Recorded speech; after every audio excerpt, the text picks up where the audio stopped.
ಸ್ನೇಹಿತರೆ ನಮಸ್ಕಾರ. ರೈತರಿಗೆ 1,00,000 ಸಾಲ ಮನ್ನಾ ಆಗ್ತಾ ಇದೆ. ಹೌದು, ಈಗಾಗಲೇ ಬಜೆಟ್ ಮಂಡನೆ ಆಗೋದಿದೆ. ಅದರ ಬಗ್ಗೆ ಆಲ್ರೆಡಿ ಸಭೆ ಕೂಡ ಕರೆಯಲಾಗಿರುತ್ತೆ. ಹೌದು ಸ್ನೇಹಿತರೆ, ಎಲ್ಲ ಇಲಾಖೆಗಳಿಗೆ ಎಷ್ಟೆಷ್ಟು ನಾವು ಮೀಸಲಿಡಬೇಕು, ಯಾವ ರೈತರಿಗೆ ಏನೇನು ಸಮಸ್ಯೆಗಳಿದಾವೋ ಅದನ್ನೆಲ್ಲವೂ ಕೂಡ ನಾವು ಹೇಗೆ ಬಗೆಹರಿಸಬೇಕು, ಇದರೆಲ್ಲದರ ಬಗ್ಗೆ ಚರ್ಚೆ ಆಗುತ್ತೆ. ಹಾಗೆ ಪಿಂಚಣಿ ಯೋಜನೆಯಲ್ಲಿ ಕೂಡ ಸಾಕಷ್ಟು ಚರ್ಚೆಗಳಾಗಿದ್ದಾವೆ. ಹಾಗಾಗಿ ಈಗಾಗಲೇ ಸಾರಿಗೆ ಇಲಾಖೆಯಲ್ಲಿ ಕೂಡ 36 ತಿಂಗಳ ಹಿಂಬಾಕಿ ಹಣವನ್ನು ಕೊಡಬೇಕಾಗಿತ್ತು. ಅದರಲ್ಲಿ 26 ತಿಂಗಳ ಹಿಂಬಾಕಿ ಹಣವನ್ನು ನಾನು ಕೊಡುತ್ತೀನಿ ಅಂತ CM ಸಿದ್ದರಾಮಯ್ಯನವರು ಒಪ್ಕೊಂಡಿದ್ದಾರೆ. ಸೊ ಹಾಗಾಗಿ ಅಲ್ಲಿ ಎಷ್ಟು ಮೀಸಲಿಡಬೇಕು, ಎಲ್ಲಿ ಎಷ್ಟು ದುಡ್ಡು ಖರ್ಚು ವೆಚ್ಚ ಆಗುತ್ತೆ, ಇಡೀ 1 ವರ್ಷದಲ್ಲಿ ಈ ದುಡ್ಡು ನಾವು ಯಾವ ರೀತಿಯಾಗಿ ಬಳಕೆ ಮಾಡ್ಕೊಳ್ಬೇಕು, ಸರ್ಕಾರವನ್ನು ನಾವು ಹೇಗೆ ನಡೆಸಬೇಕು, ಅದರೆಲ್ಲದರ ಬಗ್ಗೆ ಚರ್ಚೆ ಆಗುತ್ತೆ ಬಜೆಟ್ ಮಂಡನೆಯಲ್ಲಿ. ಸೊ ಹಾಗಾದರೆ ರಾಜ್ಯದ ರೈತರಿಗೆ ಸಾಲ ಮನ್ನಾ ಆಗುತ್ತೆ ಎನ್ನುವಂತಹ ಮಾಹಿತಿ ಸುದ್ದಿ ಕೂಡ ಓಡಾಡ್ತಾ ಇದೆ.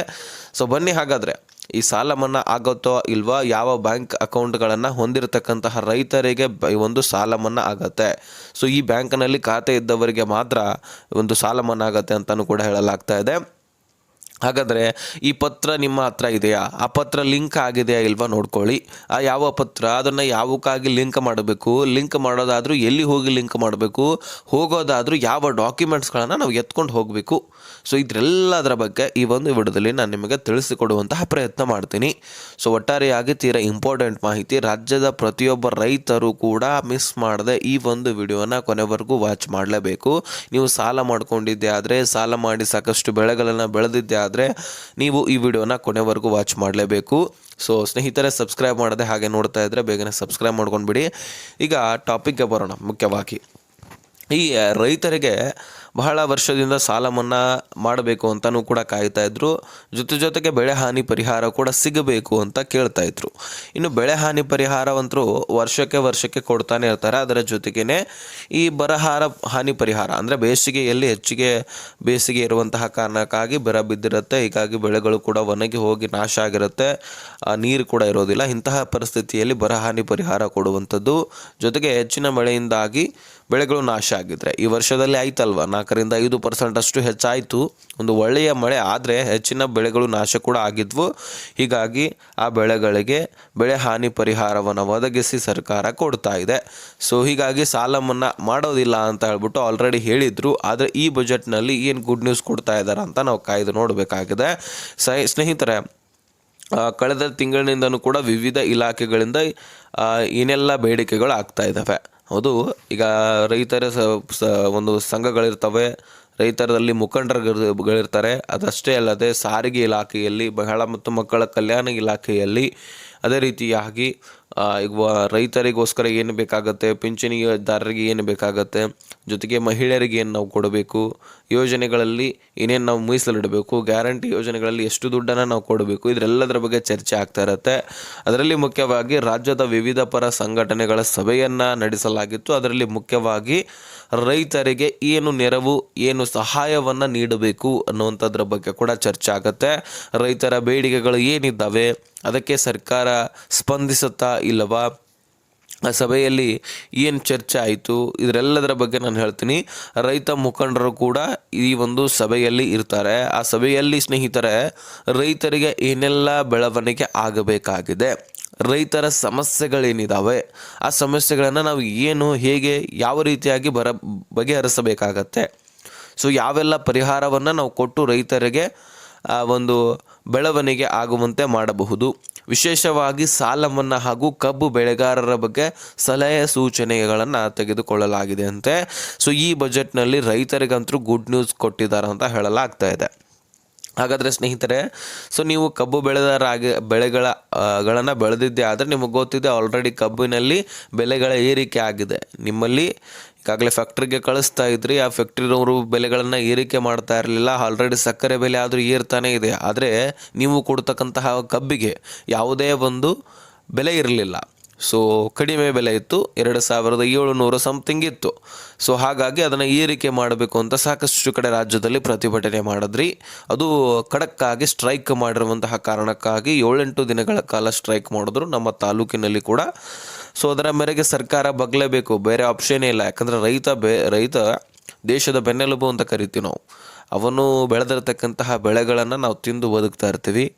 ಸೊ ಅಂಥವನಿಗೆ ಸಂಕಷ್ಟ ಈಡಾದಾಗ ಸರ್ಕಾರ ಅದನ್ನು ನೋಡಲೇಬೇಕು, ಪರಿಹಾರ ಕೊಡಲೇಬೇಕು. ಹೀಗಾಗಿ ರೈತರಿಗೆ ಸಾಮಾನ್ಯ ಪ್ರಜೆಗಳು ಕೂಡ ಸಪೋರ್ಟ್ ಕೊಟ್ಟರು. ಸೊ ಹಾಗಾಗಿ ಸ್ಟ್ರೈಕ್ ಮಾಡಲಿಕ್ಕೆ ಹೆಚ್ಚಿನ ಸಪೋರ್ಟ್ ಸಿಕ್ಕ ಕಾರಣಕ್ಕಾಗಿ ರೈತರು ಯಶಸ್ವಿ ಕೂಡ ಅದರಲ್ಲಿ ಗಳಿಸಿದ್ರು. ಹೀಗಾಗಿ ಕಬ್ಬಿನ ಬೆಲೆ ಏರಿಕೆ ಮಾಡೋದರಲ್ಲಿ ಸರ್ಕಾರ ಮಣಿದು ಏರಿಕೆ ಮಾಡಿತು. ಇನ್ನು ಈ ಕಬ್ಬಿನ ಬೆಲೆದಾರರಿಗಂತೂ ಆಲ್ರೆಡಿ ಗುಡ್ ನ್ಯೂಸ್ ಸಿಕ್ಕಂಗೆ ಆಗಿದೆ. ಇನ್ನು ಸಾಲ ಮನ್ನಾ ಆಗತ್ತಾ ಅಂತ ಕಾಯ್ತಾ ಇದ್ದೀರಿ. ಯಾಕಂದರೆ ರೈತರು ಬಹಳಷ್ಟು ಜನರನ್ನು ನಾನು ನೋಡಿದ್ದೀನಿ. ಅದರಲ್ಲಿ ಸಣ್ಣ ಪುಟ್ಟ ರೈತರಂತರೂ ಈಗ ಬೆಳೆದಿರ್ತಕ್ಕಂತಹ ಬೆಳೆಗಳನ್ನೇ ಸಾಲ ಸೂಲಗಳನ್ನು ಮಾಡಿಕೊಂಡು ಬೆಳೆಗಳನ್ನು ಬೆಳೆದಿರ್ತೀರಿ. ಅದಕ್ಕೆ ತಕ್ಕ ಪರಿಹಾರ ಸಿಕ್ಕಿರೋದಿಲ್ಲ. ಅಂದರೆ ಬೇಸಿಗೆ ಕಾಲದಲ್ಲಿ ಹೆಚ್ಚಾಗಿ ಬೇಸಿಗೆ ಇರುವಂತಹ ಕಾರಣಕ್ಕಾಗಿ ನೀರು ಬರೋದಿಲ್ಲ. ನೀರು ಉಣಿಸಿದ್ರೆ ಮಾತ್ರ ಬೆಳೆಗಳು ಸಿಗ್ಲಿಕ್ಕೆ ಸಾಧ್ಯ ಅಲ್ವಾ.